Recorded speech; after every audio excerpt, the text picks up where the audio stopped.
Jan. Yes. What in the world do you have in that skillet? This is onions and garlic, because you can't start anything better than that. Onions and garlic smells heavenly in here. It does. And you're making love letter pasta. I am, and I told you this was funny. I thought that this was a really classic Italian dish, and it turns out I made it all up. Good. So anyway. Well, maybe, well, you're classic. You don't look that Italian, but. Well, yeah, there's nothing there that's Italian.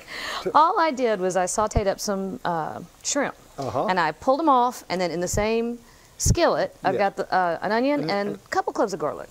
Okay, so I let those start to turn golden, and I've got 1 can of petite diced tomatoes. Yes, and I have actually done this with tomato sauce as well. It's just whatever you like. Okay, it just wouldn't be as pretty. Well, that's true. Now, we've talked about this. We have talked about this. I'm not the one putting this in. I'm going to put it in because it's fabulous.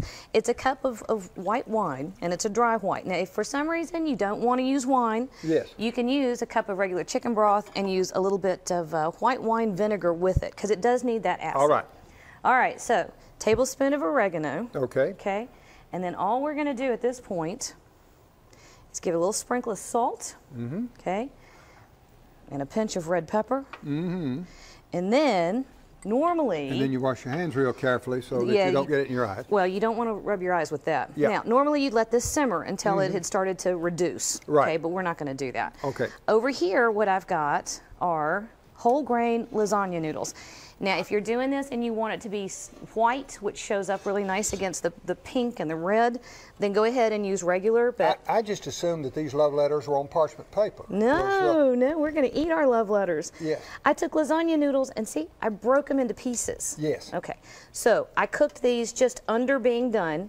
Now, be careful about cutting them into pieces, breaking them into pieces. How come? Because this might become broken heart pasta. Well, in that case, you can get your girlfriends, finish off the bottle of wine, and have all you want. I had a good friend who always broke up with his girlfriend the week before Valentine's and made up the week after. That's because he was stingy. Yeah, and he's stingy enough that he's now very rich and I'm broke. But that's a whole different issue. All right, we'll bring that up to a simmer. We're going to throw our shrimp back in there right on top. Stir it up.